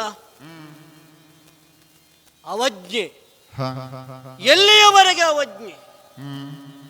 ಕ್ಷಾತ್ರ ಕುಲದಲ್ಲಿ ಹುಟ್ಟಿದಂತಹ ಈ ಸೌಭಾಪತಿಗೆ ಎಲ್ಲಿಯೂ ಮನ್ನಣೆ ಇಲ್ಲ, ಎಲ್ಲಿಗೂ ಸಲ್ಲ ಅಂತ ಈ ವರ್ತಮಾನದಲ್ಲಿ ನಮ್ಮನ್ನು ತಿರಸ್ಕರಿಸುವ ಮಟ್ಟಕ್ಕೆ ಬಂದು ಬಿಟ್ಟಿದ್ದಾರಲ್ಲ. ಹಾಗಾದ್ರೆ ನಮ್ಮ ಹಿರಿಕರು ಹೇಳ್ತಾ ಇದ್ರು, ನೀನು ಅವಜ್ಞೆಗೆ ಒಳಪಟ್ಟಾಗ ಧೃತಿಗೆಡದಿರು, ಒಂದು ದಿವಸ ಅವಜ್ಞೆ ನಿನಗೆ ಅವಕಾಶದ ಬಾಗಿಲನ್ನು ತೆರೆದುಕೊಟ್ಟಿತ್ತು ಅಂತ ಹೇಳಿ. ಹಾಗಾದರೆ ಇವತ್ತು ನಮ್ಮದು ತಿರಸ್ಕಾರ ಅಲ್ವ, ನಮ್ಮನ್ನು ನಿರಾಕರಿಸಿದಲ್ವ? ದೂತನೇ ಹೇಳ್ತಾನೆ, ನಿಮಗೆ ಗೊತ್ತಾಗದ ಹಾಗೆ ಕಾಶಿಯ ಪ್ರತಾಪಸೇನವನ ಮಕ್ಕಳಿಗೆ ಸ್ವಯಂವರವನ್ನು ಏರ್ಪಡಿಸಿದ್ದಾನೆ. ನಿಮ್ಮ ಸಾಮರ್ಥ್ಯಕ್ಕೆ ನರ ಉರಗ ರಕ್ಕಸ ಯಾರೇ ಇರಲಿ, ಅವರ್ಯಾರು ನಿಮ್ಮನ್ನು ವರ್ತಮಾನ ಕಾಲದಲ್ಲಿ ಎದುರಿಸುವಂತಹ ಸಾಮರ್ಥ್ಯ ಉಳ್ಳವರಲ್ಲ. ಇಷ್ಟು ಸಾಮರ್ಥ್ಯವಂತರಂತ ನಿಮ್ಮನ್ನು ನಿರಾಕರಿಸಿ ನಿಮಗೆ ಅರಿಯದ ಅಂದದೆ ಆತ ಇವತ್ತು ಸ್ವಯಂವರವನ್ನು ಕಾಶಿಯಲ್ಲಿ ಮಾಡ್ತಾನೆ ಅಂತಾದ್ರೆ ಏನರ್ಥ? ಅರ್ಥ ಇಷ್ಟೇ, ಸೌಭಕ್ಕೂ ಮಾದ್ರಾ ದೇಶದವರಿಗೂ ಕ್ಷಾತ್ರ ಕುಲದವರು ಇವತ್ತು ಮಾಡುವಂತಹ ಯಾವ ಕಾರ್ಯಗಳೇ ಆಗರೆ ಗುರುತಿರುವಂತಹ ಕಾರ್ಯಗಳಿಗೆ ನಮಗೆ ಆಹ್ವಾನ ಇರುವುದಿಲ್ಲ. ಯಾಕೆ ಅಂತ ಹೇಳಿದ್ರೆ ನಾವು ಅಡ್ಡಪಂಕ್ತಿಯವರು ಅಂತ ಹೇಳ್ತಾರೆ. ಹೇಳುವುದಕ್ಕೆ ಕ್ಷತ್ರಿಯರಲ್ಲ, ಬ್ರಾಹ್ಮಣರು ಅಲ್ಲೇ ಭೇದ ಮಾಡ್ತಾರೆ ಅಡ್ಡಪಂಕ್ತಿ ಅಂತ. ಅಲ್ಲ, ನಮ್ಮಲ್ಲೇ ಉಂಟು. ನಮ್ಮಲ್ಲೇ ನೈತಿಕತೆ ಇಲ್ಲದೆ ನಾವು ಇನ್ನೊಬ್ಬರ ಮೇಲೆ ಬೆರಳನ್ನು ತೋರಿಸ್ತೇವೆ. ನಮ್ಮನ್ನು ಮಾಡಿದ್ದು ಹಾಗೆ ಅಲ್ವಾ? ನಾವು ಕ್ಷಾತ್ರರಾಗಿದ್ದರೂ ಕೂಡ ಕ್ಷತ್ರಿಯರಿಗೆ ಸಲ್ಲಬೇಕಂತಹ ಘನತೆ ಗೌರವ ಮರ್ಯಾದೆಗಳನ್ನು ಕ್ಷತ್ರಿಯರೇ ಕೊಡ್ತಾ ಇಲ್ಲ. ಕಾರಣ ಉಂಟು. ನಮ್ಮ ಮೂಲ ಪುರುಷ ಒಬ್ಬ ಕ್ಷಾತ್ರ ಪುರುಷನೇ. ಕ್ಷಾತ್ರ ಪುರುಷ ಅಂದ್ರೆ ಸಾಮಾನ್ಯನಲ್ಲ. ವೇದಾಂಗಗಳನ್ನ ಅಧ್ಯಯನ ಮಾಡಿದಂತಹ ಧೀಮಂತ ವ್ಯಕ್ತಿತ್ವ ಉಳ್ಳವನು, ಋಷಿ ಪರಂಪರೆ ಉಳ್ಳವನು, ಋಷಿ ಮುನಿಗಳಿಂದ ಪುರಸ್ಕೃತನಾಗಿ ಲೋಕ ಕಲ್ಯಾಣಕ್ಕಾಗಿ ಈ ಭುವಿಯಲ್ಲಿ ಅದೆಷ್ಟೋ ವರ್ಷಗಳ ಕಾಲ ಆಡಳಿತವನ್ನು ಮಾಡಿ ನೆಗಳತೆಯನ್ನು ಪಡೆದಂತಹ ವಿಶುತಾಶ್ವ ಅಂತ ಹೇಳುವ ನಮ್ಮ ಪೂರ್ವಿಕ. ಕಾರಣಾಂತರಗಳಿಂದ ರಣಾಂಗಣದಲ್ಲಿ ಮಾಡಿದಂತಹ ಸಂದರ್ಭದಲ್ಲಿ ಮಾಡದಿ ಭದ್ರೆ ಬಂದು ಪ್ರಲಾಪಿಸಿದಳಂತೆ. ಗತಪ್ರಾಣನಾದಂತಹ ನಮ್ಮ ಹಿರಿಕ ವ್ಯಶಿತೋಶ್ವ ದೈವಿಕ ಶಕ್ತಿಯಿಂದ ಅಥವಾ ಅವನಲ್ಲಿ ಇಂತಹ ಸಾತ್ವಿಕವಂತಹ ಋಷಿ ಪರಂಪರೆ ಋಷಿಗಳ ಆಶೀರ್ವಾದದ ಬಲದಿಂದ ಅವನ ಆತ್ಮ ಮಾತನಾಡಿತ್ತಂತೆ ಭದ್ರೆಯ ಜೊತೆಗೆ. ಮಡದಿ ಬೆಸಗೊಳ್ಳದ್ರು, ಚಿಂತಿಸದಿರು, ನೀನು ಪುತ್ರ ಸಂತಾನ ಇಲ್ಲ ಎಂದು ಶೋಕಿಸದಿರು. ನಾನು ಸತ್ತರೆ ಏನಂತೆ, ನಾನು ಗಳಿಸಿದಂತಹ ಸತ್ವದಿಂದ ನೀನು ಮಕ್ಕಳನ್ನು ಪಡೆಯಬಲ್ಲೆ. ಈ ರಾತ್ರಿ ನನ್ನ ಪಾರ್ಥಿವ ಶರೀರದ ಬಳಿ ಬಂದು ನೀನು ಮಲಗು, ಅರ್ಥಾತ್ ಹೆಣದ ಹತ್ತಿರ ಮಲಗು, ನೀನು ಗರ್ಭವತಿ ಆಗ್ತೀಯ ಅಂತ ಆಶ್ವಾಸನೆಯನ್ನು ಕೊಟ್ಟನಂತೆ. ನಂಬಿದಳೋ ಬಿಟ್ಟಳೋ? ದೈವಿ ಭಕ್ತಳ ಅಂತ ನಮ್ಮ ಪೂರ್ವಿಕಳ ಅಂತ ಭದ್ರೆ ಹೆಣದ ಜೊತೆ ಮಲಗಿದಳು, ರಾತ್ರಿ ಮಲಗಿದಳು. ಆಶ್ಚರ್ಯ ಅಲ್ಲ, ದೈವಲೀಲೆ. ನಮ್ಮ ಹಿರಿತಾಯಿ ಕ್ಷಾತ್ರಕುವರರಿಗೆ ಜನ್ಮವನ್ನಿತ್ತಳಂತೆ. ಆ ಮಕ್ಕಳೇ ಮುಂದೆ ಮಾದ್ರಪತಿಗಳು ಮತ್ತು ಸೌಭಾಧಿಪತಿಗಳು ಅಂತ ಪರಂಪರೆಯೇ ಸೃಷ್ಟಿಯಾಯಿತು. ಆದರೆ ಭುವಿಯಲ್ಲಿ ಉಳಿದಂತಹ ಕ್ಷಾತ್ರರು ಏನು ಮಾಡಿದರು? ಹೆಣದ ಸಂಸರ್ಗದಿಂದ ಹುಟ್ಟಿದ ಮಕ್ಕಳು, ಅವರು ನಿಷಿದ್ಧ ಅಸ್ಪೃಶ್ಯರು ಎನ್ನುವ ರೀತಿಯಲ್ಲಿ ನಮ್ಮನ್ನು ನಿರಾಕರಣೆ ಮಾಡಿದರು. ಹಾಗಾಗಿ ಸೌಭಪತಿಗಳಿಗೆ ಮತ್ತು ಮಾದ್ರಾಧಿಪತಿಗಳಿಗೆ, ಕ್ಷತ್ರಿಯರು ವರ್ತಮಾನ ಕಾಲದಲ್ಲಿ ಮಾಡುವಂತಹ ಘನಂದಾರಿ ಕಾರ್ಯಗಳಿಗೆ ಆಹ್ವಾನ ಇರುವುದಿಲ್ಲ. ಆಹ್ವಾನ ಇಲ್ಲದಿದ್ದರೆ ಏನಾಯ್ತಂತೆ, ಈ ವರ್ತಮಾನದಲ್ಲಿ ಸೌಭಾಪತಿಯಂತಹ ಈ ಸಾಲ್ವ ಏನು ಎಷ್ಟು ಎನ್ನುವುದನ್ನು ತೋರಿಸಿಕೊಟ್ಟಾಗಿದೆ. ನನ್ನದಾದಂತಹ ಸಾಮರ್ಥ್ಯ, ನನ್ನದಾದಂತಹ ಹೆಗ್ಗಳಿಕೆ ಅದು ಏನು ಎನ್ನುವುದು ಪ್ರತಿಷ್ಠಾಪಿಸಲ್ಪಟ್ಟಿದೆ. ರಾಕ್ಷಸರೇ ಈ ಕಾಲದಲ್ಲಿ ಸೌಭ ದೇಶದ ಕಡೆಗೆ ತಲೆ ಹಾಕುವುದಕ್ಕೆ ಹಿಂಜರಿಯುತ್ತಿರುವಂತಹ ಈ ಕಾಲಘಟ್ಟದಲ್ಲಿ ದೇವತೆಗಳು ಕೂಡ ಯಾವುದೇ ರೀತಿಯಂತಹ ಅಪಚಾರಗಳನ್ನು ನಮ್ಮ ಸೌಭ ದೇಶಕ್ಕೆ ಮಾಡದೆ ಸೌಭಪತಿಗೆ ಗೌರವವನ್ನು ಕೊಡುತ್ತಿರುವಂತಹ ಈ ವರ್ತಮಾನ ಕಾಲದಲ್ಲಿ ಈ ಚಂದ್ರವಂಶದವರು ನಮ್ಮನ್ನು ನಿರಾಕರಿಸುತ್ತಾ ಇಲ್ಲಿಯವರೆಗೆ ಬಂದಿದ್ದಾರೆ. ಆದರೆ ಇದು ಅತಿಂತ ಆಗ್ಲಿಲ್ವ? ಇದು ಅತಿಂತ ಅನಿಸ್ಲಿಲ್ವೇ? ಚಾರಕ ಬಂದು ಹೇಳ್ತಾನೆ, ಕಾಶಿಯ ಕುವರಿಯರಿಗೆ ಸ್ವಯಂವರ ಅಂದ್ರೆ ಏನರ್ಥ?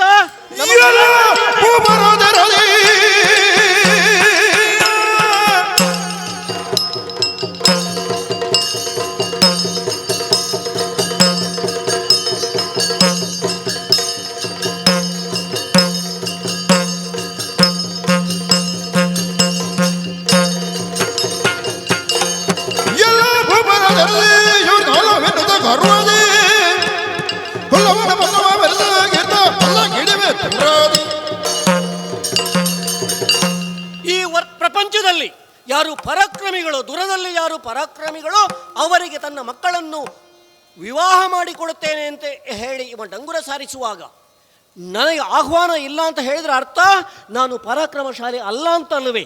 ಹಾಗಾದರೆ ನನ್ನ ಶಕ್ತಿ ಏನು, ನನ್ನ ಸಾಮರ್ಥ್ಯ ಏನು, ವರ್ತಮಾನದಲ್ಲಿ ನನ್ನ ಸ್ಥಾನಮಾನ ಎನ್ನುವುದನ್ನು ತೋರಿಸುವುದಕ್ಕೆ ನನಗೆ ಸದಾವಕಾಶ ಆಗಿದೆ. ಯಾವ ಕಾಶಿಯ ಅರಸ ನನ್ನನ್ನು ನಿರಾಕರಿಸಿದನು ಅವನು ಶಿರಬಾಗಿ ನನ್ನ ಕಾಲು ಹಿಡಿಯುವ ಹಾಗೆ ಮಾಡ್ತೇನೆ, ಇಲ್ಲ ಅವನ ಹಲ್ಲನ್ನು ಮುರಿಯುತ್ತೇನೆ. ಹಾಗಾಗಿ ತಡ ಮಾಡುವುದಲ್ಲ. ನನ್ನದಂತಹ ಸೈನ್ಯ ಬಳಗ ಏನಿದೆ, ನನ್ನಂತಹ ಆಯುಧಗಳೇನಿದೆ, ಅದನ್ನು ರಥಕ್ಕೆ ಹಾಕಿದ್ದೇನೆ, ನಡೆಯುತ್ತೇನೆ ಅಂತ ನಡೆಯುತ್ತೇನೆ.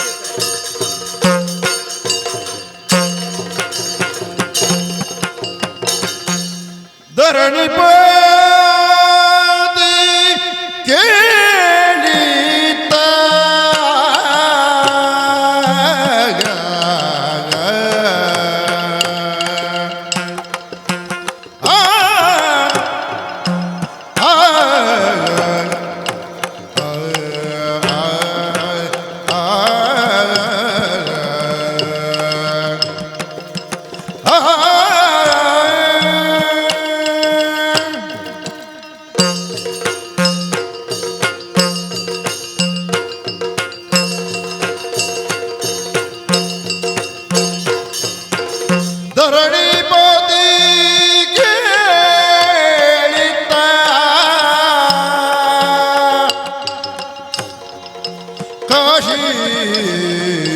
ಕಾಶೀಪುರದಿ ಅಪಸುದೆ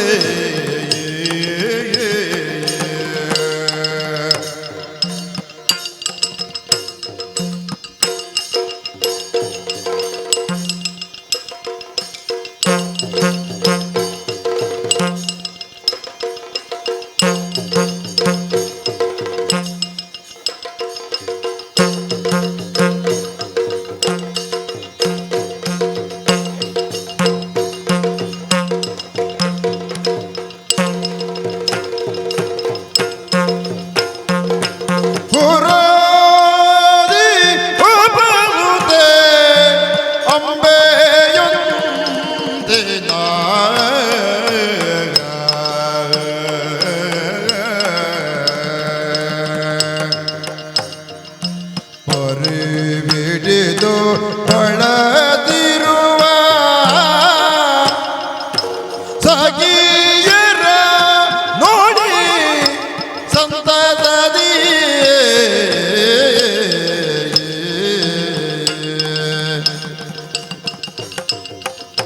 ಪರಿಬಿಡಿದು ಬಳದಿರುವ ಸಗಿಯರ ನೋಡಿ ಸಂತತದಿ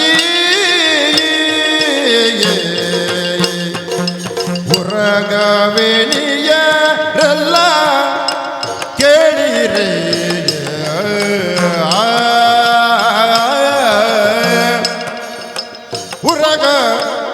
ಉರಗವೆಣಿಯರೆಲ್ಲ ಕೇಳಿ ಕೇಳಿ ಕೇಳಿ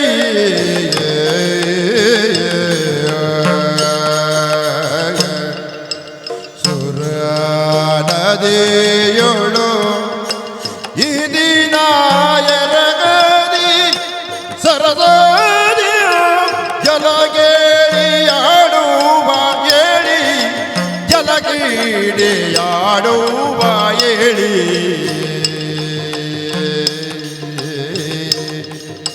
ಸುರನದಿಯೊಳಿ ಎರಗದಿ ಸರದ ಜಲಗಿಳೆಯಾಡುವ ಏಳಿ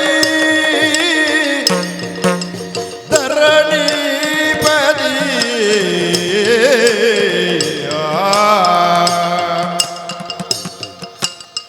ಕೇಳಿದ್ದ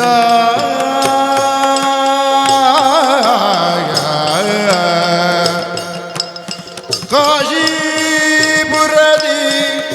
ಹಪಸುದೆ ಅಂಬೆಯೊಂದಿನ ಅಂಬೆಯೊಂದಿನ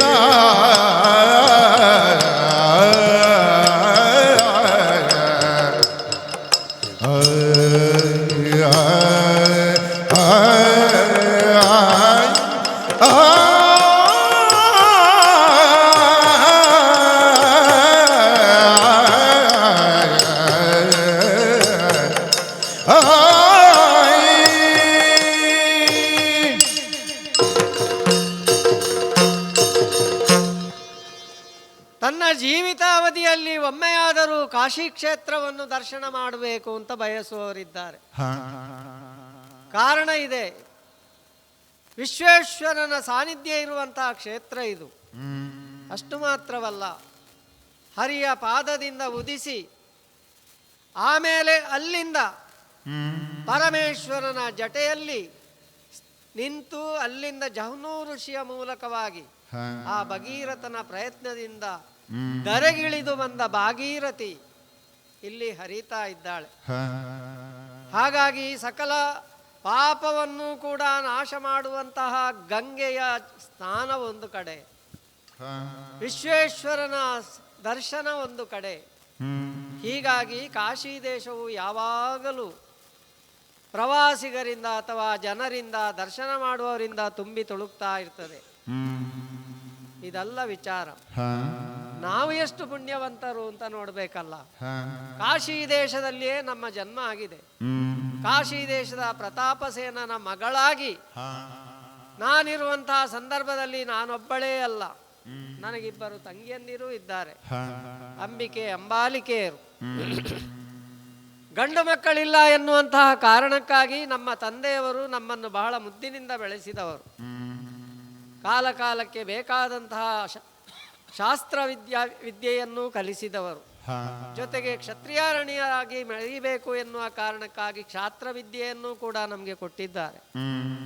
ಹಾಗಾಗಿ ಗಂಡು ಮಕ್ಕಳಂತೆ ನಮ್ಮನ್ನು ಬೆಳೆಸಿದ್ದರಿಂದ ಆ ರೀತಿಯ ನೋವನ್ನು ಅವರು ಮರೆತಿದ್ದಾರೆ. ಆದರೆ ಬೆಳೆಯುತ್ತಾ ಬೆಳೆಯುತ್ತಾ ಬಂದ ಹಾಗೆ ನಮ್ಮ ಜೀವನ ಕಾಶಿಯಲ್ಲೇ ಇರ್ತದೆ ಅಂತ ಯೋಚನೆ ಮಾಡುವುದಕ್ಕಾಗುವುದಿಲ್ಲ. ಹೆಣ್ಣಾಗಿ ಹುಟ್ಟಿದವಳು ಬೆಳೆದ ಮನೆಯನ್ನು ಬಿಟ್ಟು ಇನ್ನೊಂದು ಮನೆಯನ್ನು ಸೇರಬೇಕಾದ್ದು ಅನಿವಾರ್ಯವಾಗಿರ್ತದೆ. ಅಂತಹ ಕಾಲ ಸನ್ನಿಹಿತವಾಗಿದೆ ಅಂತ ನಮಗೀಗ ಅರ್ಥ ಆಗ್ತಾ ಇದೆ.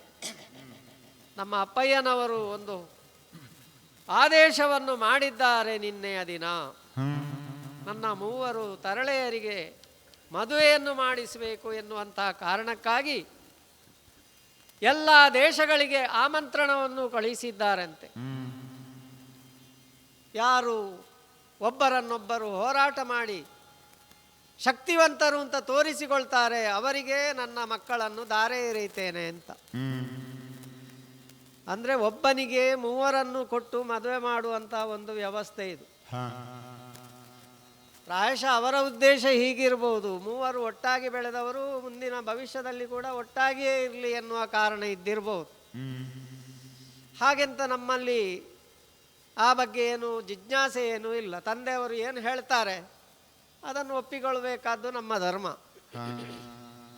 ಒಂದು ಕಡೆ ಮದುವೆ ಆಗುವಂತಹ ಒಂದು ಸಂದರ್ಭ ಸನ್ನಿಹಿತವಾಗಿದೆ ಎನ್ನುವಂತಹ ವಿಚಾರ ಆದರೆ ಕಾಶಿಯಲ್ಲಿ ಬೆಳೆದಂತಹ ಈ ಪರಿಸರವನ್ನು ಬಿಟ್ಟು ಹೋಗಬೇಕಲ್ಲ ಎನ್ನುವಂತಹ ಚಿಂತೆ.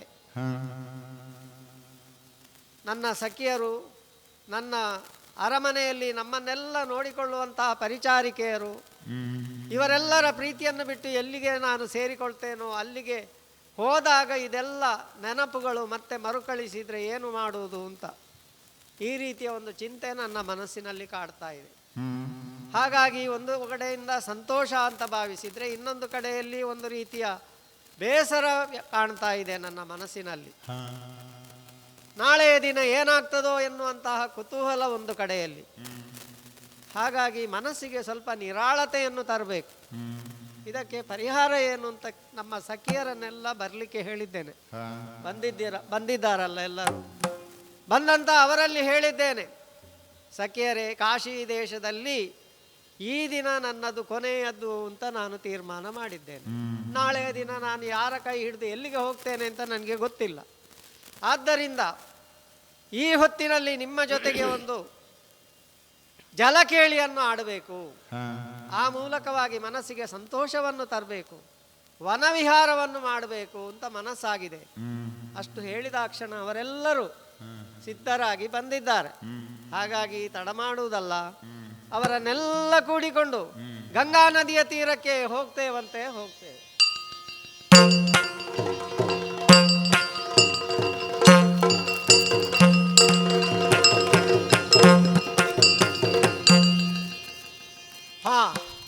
ಜಲಕೇಳಿ ಎಲ್ಲ ಆಡಿ ಆಯಿತು. ಸಖಿಯರು ಕೂಡ ನಮ್ಮ ಜೊತೆಗೆ ಉತ್ತಮವಾಗಿ ಆ ಜಲಕೇಳಿಯಲ್ಲಿ ಭಾಗವಹಿಸಿದ್ದಾರೆ. ಜಲಕೇಳಿ ಆದ ನಂತರ ಏನು, ಒಂದು ಸ್ನಾನ ಅಂತ ಆಗಬೇಕು. ಆ ಸ್ನಾನವನ್ನು ಮಾಡಿ ಆಯ್ತು, ಮಡಿಬಟ್ಟೆಯನ್ನು ಉಟ್ಟಾಯ್ತು. ಇಲ್ಲಿಗೆ ಮುಗಿಯುವುದಿಲ್ಲ. ಬಂದಂತಹ ನಾವು ಈ ಗಂಗಾ ನದಿಯ ತೀರದಲ್ಲಿಯೇ ಒಂದು ರೀತಿಯ ಪಯಣವನ್ನು ಮುಂದುವರಿಸಿ ಅಲ್ಲಲ್ಲಿ ಕಾಣುತ್ತಿರುವಂತಹ ಫಲಪುಷ್ಪಗಳು ಹಸಿವಾಗಿದೆ, ದಣಿವಾಗಿದೆ, ಹಾಗಾಗಿ ಫಲವೂ ಬೇಕು. ಅದನ್ನೆಲ್ಲ ಮರಗಳಿಂದ ಕೊಯ್ದು ಅದನ್ನು ಕೂಡ ತಿನ್ನುವಂತಹ ಒಂದು ವ್ಯವಸ್ಥೆಗೆ ಸಖಿಯರೆಲ್ಲ ಸಿದ್ಧತೆ ಮಾಡಿದ್ದಾರೆ. ಇನ್ನು ಸ್ವಲ್ಪ ಮುಂದಕ್ಕೆ ಹೋಗಬೇಕು. ಹೂಗಳು ಕಾಣಿಸ್ತಾ ಇದೆ, ವಿವಿಧ ರೀತಿಯ ಹೂಗಳು. ಆ ಹೂಗಳನ್ನೆಲ್ಲ ಆಯ್ದು ಮಾಲೆ ಮಾಡಿ ಧರಿಸಿಕೊಂಡು ಅದರಿಂದ ಒಂದು ರೀತಿಯ ಸಂತೋಷವನ್ನು ಪಡೆಯಬೇಕು. ಹಾಗಾಗಿ ಹೋಗೋಣ, ಮುಂದಕ್ಕೆ ಹೋಗೋಣ.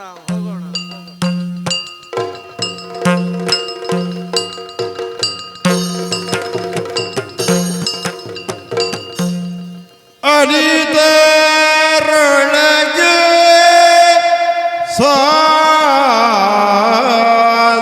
ಬಂಧನ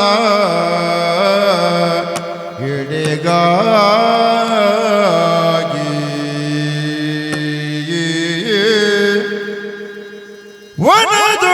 ವನದೊಳಗಿಗರನ್ನು ಕಂಡು ವನಿತೆಯರೆಂಬುದರಿಯ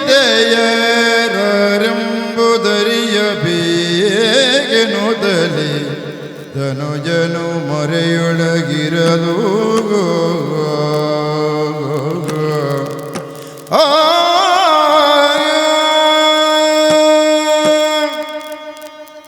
ಆಹಾ, ಬಹುಶಃ ಇದಕ್ಕೇ ಆಗಿರಬಹುದು ಕ್ಷೇತ್ರ ಸಾನ್ನಿಧ್ಯ ಅಂತ ಹೇಳುವಂಥದ್ದು.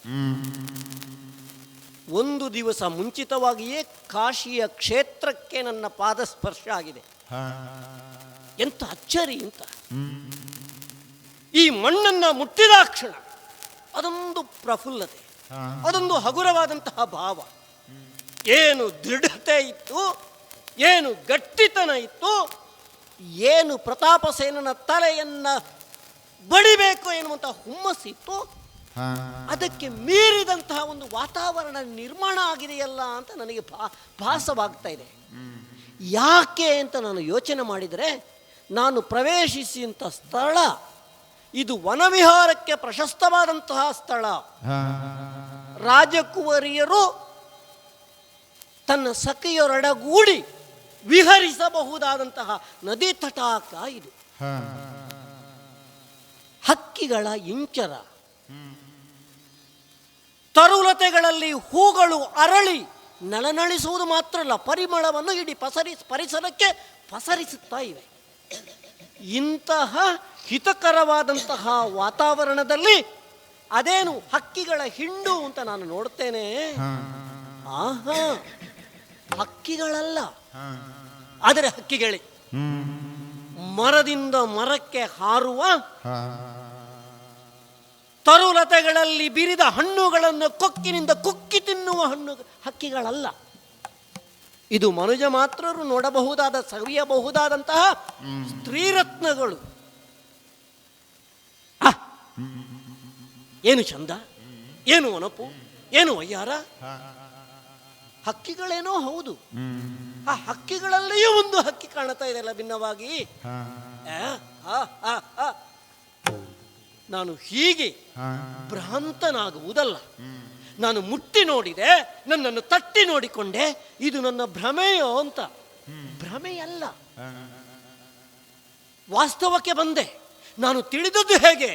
ಚಂದಿರನೇ ಭೂಮಿಗೆ ಬಿದ್ದು ಬಿಟ್ಟನೋ, ಜಾರಿದನೋ, ಆ ಬೆಳಕಿನ ಪುಂಜ ಇಲ್ಲಿ ಪ್ರಕಾಶಿಸುತ್ತಿದೆಯೋ ಅಂತ ನಾನು ಭಾವಿಸಿದೆ.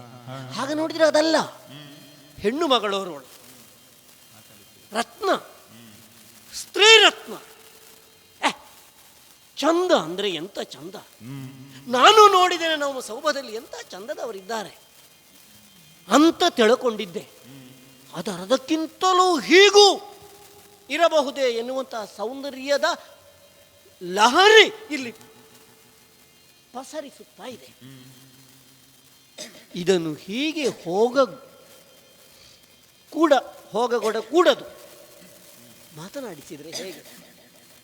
ಹೆಸರು ಗೊತ್ತಿಲ್ಲ, ಯಾರು ಅಂತ ಗೊತ್ತಿಲ್ಲ, ಆದರೆ ಒಂದಂತೂ ಸ್ಪಷ್ಟ, ಎಂತಹ ಸುಂದರಿ ಇವಳು! ಪರಮ ಸುಂದರಿ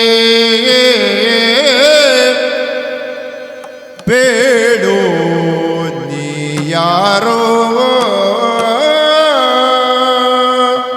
ಪರಮ ಸುಂದರಿ ಬೇಡ್ಯಾರೋ, ನೀ ಯಾರೋ, ನೀ ಯಾರೋ,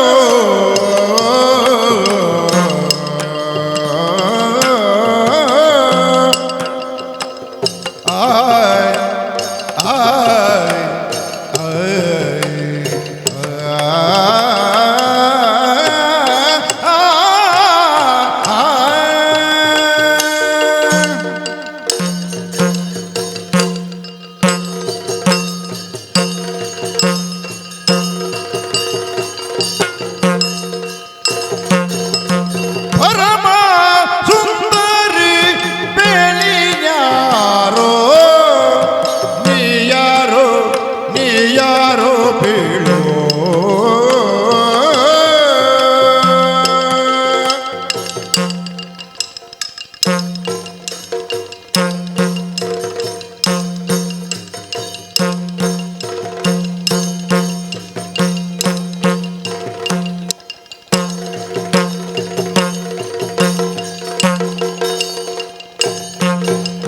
ನಿನ್ನನು ಬೆತ್ತ ತಂದೆ ಯಾರು ಬೇಳು ಬೇಳೆ, ನಿನ್ನನು ಬೆತ್ತ ತಂದೆ ಯಾರು ಬೇಳು ಬೇಳೆ, ಬೇಳು ಬೇಳೆ,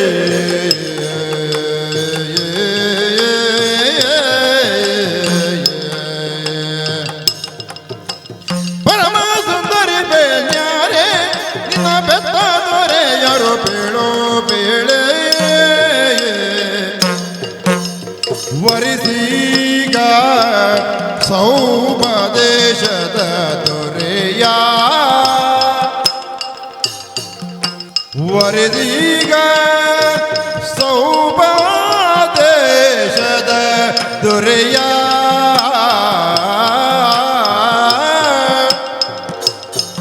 ಎನ್ನ ಕರೆವರು ಸಾಲ್ವನೆಂದು,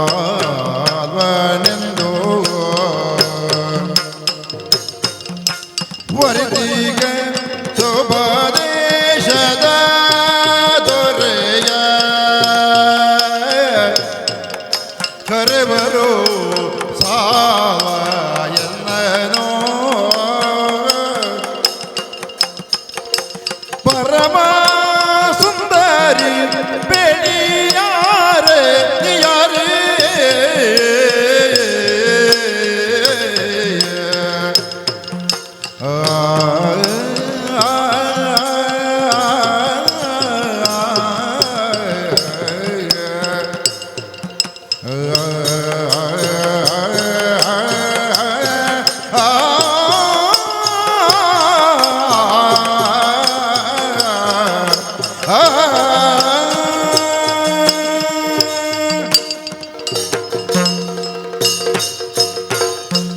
ಓ ಪರಮ ಸುಂದರಿ,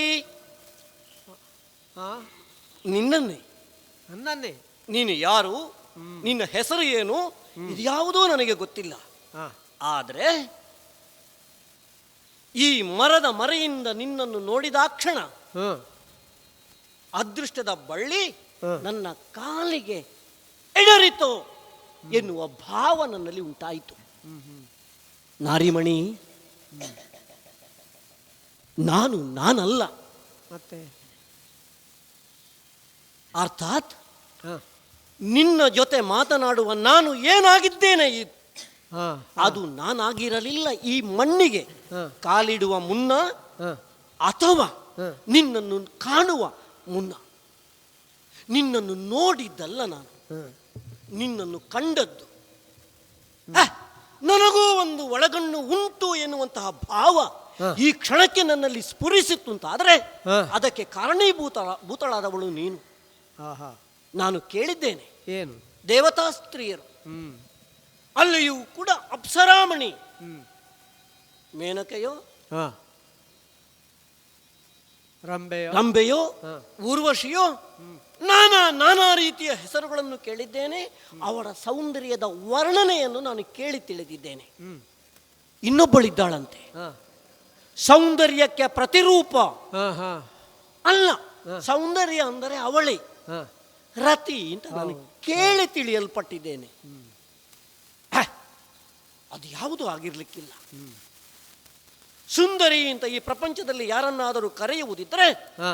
ಅದು ನಿನ್ನನ್ನೇ ಆಗಬೇಕಿತ್ತು. ಪರಮ ಸುಂದರಿ ಅಂತ ಹೇಳಿದಾಗೆ ಕೇಳಿಸಿತು. ಅದು ನೀನೇ ಅಲ್ಲ. ನಾನು ಹೇಳುವುದು, ಹ, ನಿನಗೆ ಬೇರೆ ಹೆಸರು ಬೇಕೇ? ಹ, ಅದೇ ಸಾಕು. ಹ, ಆದರೂ ಇಂತಹ ಸೌಂದರ್ಯದ ರಾಶಿಗೆ ಹ, ಒಂದು ಹೆಸರು ಇರಲಾರದೆ ಹ, ಹ, ನನಗೆ ಅದು ಚೋದ್ಯ ಆಗುವುದಲ್ಲ. ಹ. ಇಂತಹ ಚಂದದ ಚೆಲುವಿನ ಗಣಿಗೆ ಅಲ್ಲ, ಕಣಿಗೆ ಹ. ಅಲ್ಲ, ಈ ಮುಕುಟ ಮಣಿಗೆ ಹೆಸರಿಡಬೇಕು ಅಂತಾದರೆ ಹ. ಹೆಸರಿಡಬೇಕಾದವನು ಯೋಗ್ಯವಂತನಾಗಿರ್ಬೇಕಲ್ಲ. ಹೌದು, ಹೌದು. ಅರ್ಥಾತ್ ಹ.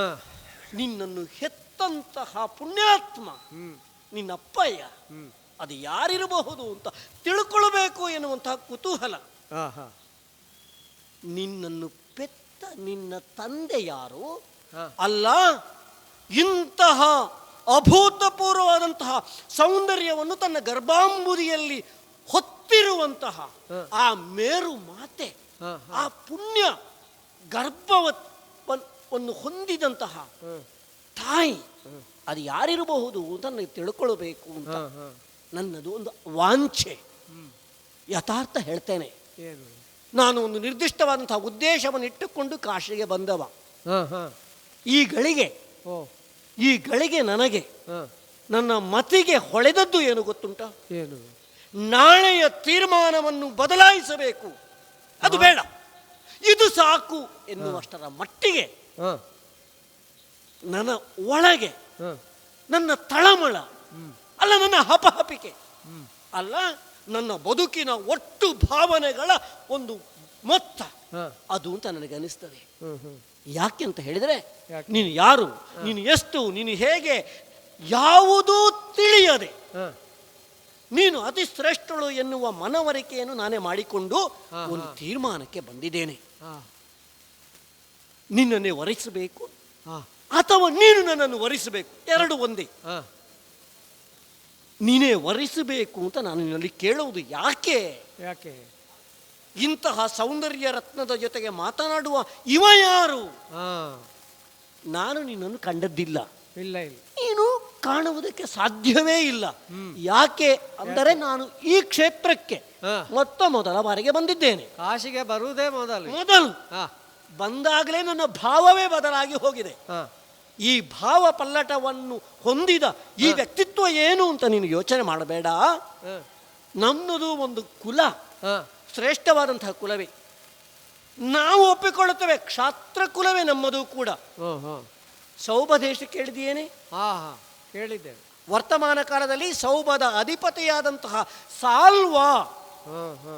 ನಾನೇ. ಓ, ಹ. ಈ ಸಾಲ್ವಾ ಹ. ನೋಡು, ಈ ಎದೆ, ಹ. ಈ ಬಲಿಷ್ಠವಾದಂತಹ ತೋಳುಗಳು, ಹ. ಈ ಹುರಿ ಕಟ್ಟಿದ ಮೀಸೆ, ಶಿರದಲ್ಲಿ ರತ್ನ ಖಚಿತವಾದಂತಹ ಈ ಕಿರೀಟ, ಹ. ಅಲ್ಲ ನನ್ನ ನಡೆ, ಹ. ಅಲ್ಲ ನನ್ನ ನುಡಿ, ಹ. ಇದು ನಿನಗೆ ಸಾಲದೇನೆ?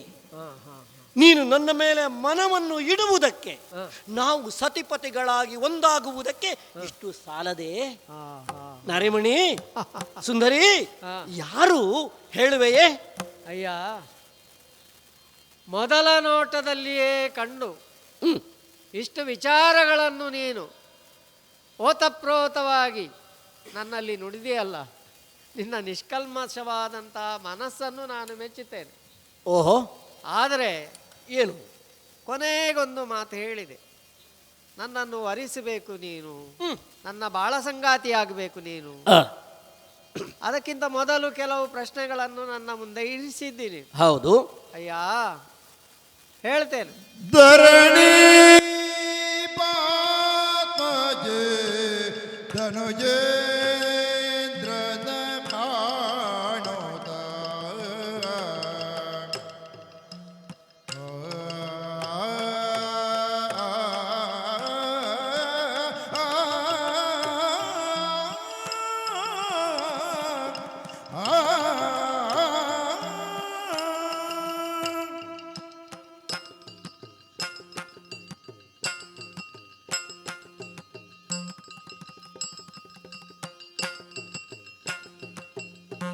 ಧರಣಿ ಪಾತ್ಮಜೆ ಧನುಜೇಂದ್ರನ ಕಾಣುತ್ತ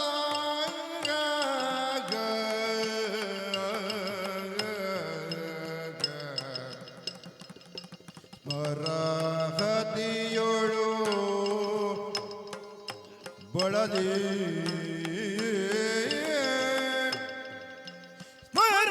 ಸ್ಮರಹತಿಯೊಳು ಬಳಲಿ ಬಳಲಿ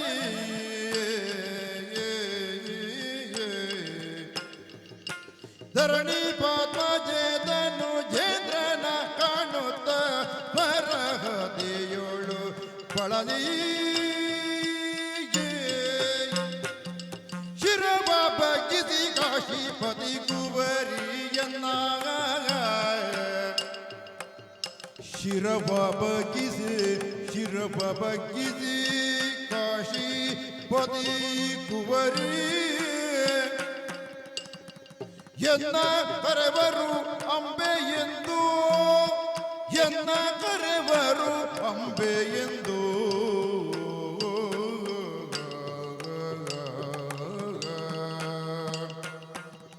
ಶಿರವ ಬಗ್ಗಿಸಿ ಕಾಶಿ ಕುವರಿ ಎನ್ನ ಕರೆವರು ಅಂಬೆ ಎಂದು.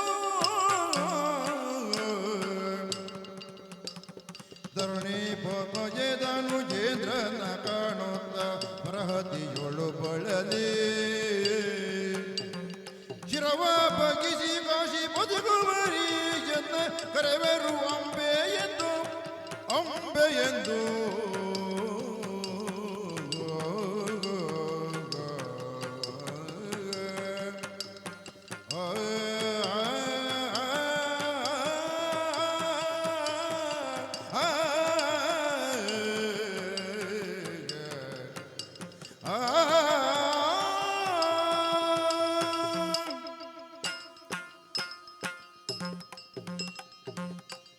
ಅಯ್ಯ ಸೌಭಾದೀಪ, ಸುಂದರಿ, ಹೇಳುವುದಕ್ಕೆ ನೀನೆಲ್ಲವನ್ನು ಹೇಳಿಬಿಟ್ಟಾಯ್ತು. ಮೊದಲ ನೋಟದಲ್ಲಿಯೇ ನನ್ನನ್ನು, ನನ್ನ ರೂಪವನ್ನು, ನನ್ನ ವಿಚಾರವನ್ನು ತಿಳಿಯುವಂತಹ ಕುತೂಹಲದೊಂದಿಗೆ ನಿನ್ನ ಮನಸ್ಸಿನ ಬಯಕೆಯನ್ನು ನೀನು ಹೇಳಿದೆ.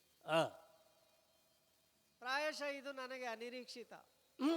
ಯಾಕೆಂದ್ರೆ ಈ ಪ್ರದೇಶಕ್ಕೆ ನಾವು ಬಂದವರು ಜಲ ಕೇಳಿ ಆಡುವುದಕ್ಕಾಗಿ. ಸಾಮಾನ್ಯವಾಗಿ ಇದು ರಾಜಕುವರಿಯರಿಗೆ ಮೀಸಲಾದಂತಹ ಒಂದು ಪ್ರದೇಶ. ಇಲ್ಲಿ ಯಾರು ಅನ್ಯರ ಪ್ರವೇಶ ಇಲ್ಲ, ಮಾಡಬಾರದು. ಹಾಗಾಗಿ ನಮಗೆ ಪರಮಾಶ್ಚರ್ಯವಾದದ್ದು ನೀನು ಇಲ್ಲಿಗೆ ನೇರವಾಗಿ ಹೇಗೆ ಬಂದೆ ಅಂತ. ಆಗ್ಲಿ, ಬಂದಾಯ್ತು. ಬಂದವ ನಮ್ಮನ್ನು ನೋಡಿದ ಮೇಲೆ ಅಲ್ಲಿಂದಲೇ ಹಿಂದಿರುಗಲಿಲ್ಲ.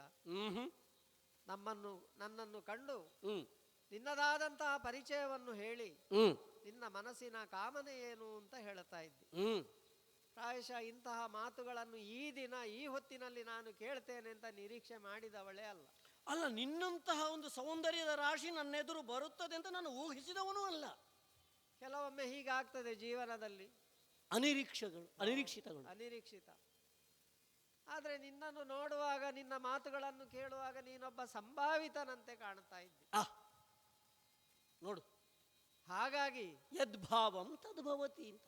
ನಿನ್ನದಾದಂತಹ ಪರಿಚಯವನ್ನು ನಾನು ಕೇಳದೆ ನೀನು ಹೇಳಿದ್ರಿಂದ ಈಗ ನೀನು ಕೇಳಿದ ಮೇಲೆ ನಾನು ಹೇಳದೆ ಇದ್ರೆ ಅಪರಾಧ ಆಗ್ತದೆ. ಅಲ್ವೇ?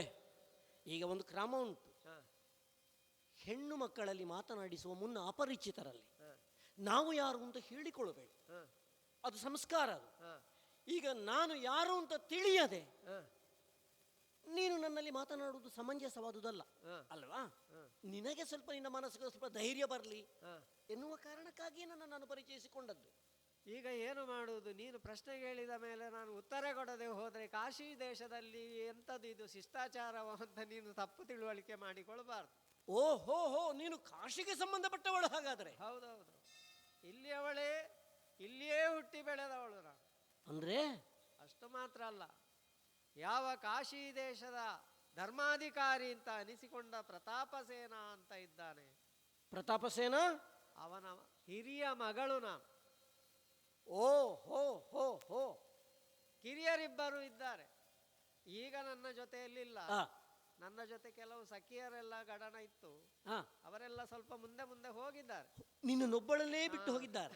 ಈಗ ನಾನು ಒಬ್ಬಳೇ ಇದ್ದೇನೆ, ನನ್ನ ಹಿಂದೆ ಅವರು ಇದ್ದಾರೆ ಅಂತ ಭಾವಿಸಿಕೊಳ್ಳ. ಆದ್ರೆ ಏಕಾಂತ ಈಗ ಇದೆ. ಹೌದು, ನೀನು ಮನಸ್ಸು ಬಿಚ್ಚಿ ಮಾತನಾಡಿದ ಮೇಲೆ ಅಷ್ಟೂ ಮನಸ್ಸು ನನಗೆ ಬಿಚ್ಚಲಿಕ್ಕೆ ಆಗುವುದಿಲ್ಲ. ಆದರೂ ನಿನ್ನ ಭಾವವೇನು ಅಂತ ಹೇಳಬಹುದಲ್ಲ? ಹಾಗಾಗಿ ನನ್ನ ಹೆಸರನ್ನೊಂದು ಹೇಳಿ ಬಿಡ್ತೇನೆ. ಅಂಬೆ ಅಂತ ನನ್ನ ಹೆಸರು. ನಿನಗಿಬ್ರು ತಂಗಿಯಂದಿರಿದ್ದಾರೆ, ಅಂಬಿಕೆ ಅಂಬಾಲಿಕೆ. ಹಾಗಾಗಿ ಸೌಭದೇಶದ ಒಡೆಯನಾದಂತಹ ನೀನು ಈಗ ಏನು ಹೇಳ್ತಾ ಇದ್ದಿ? ಬರೇ ನಿನ್ನ ಪರಿಚಯ ಹೇಳಿ ನಮ್ಮನ್ನು ಸುಖ ದುಃಖ ವಿಚಾರಿಸಲಿಕ್ಕೆ ಬಂದವ ಅಲ್ಲ ಅಂತ ನಿನ್ನ ಮಾತಿನಿಂದ ಅರ್ಥ ಆಯ್ತು. ಆದ್ರೆ ನಿನ್ನ ಪ್ರಶ್ನೆಗೆ ನಾನು ಸರಿಯಾಗಿ ಸ್ಪಂದಿಸುವುದಕ್ಕೆ ಏನು ತೊಡಕಿದೆ? ಏನು? ಯಾಕೆ ಗೊತ್ತಾ? ಪರಮ ವಿಕ್ರಮದೋಳು ಸಕಲ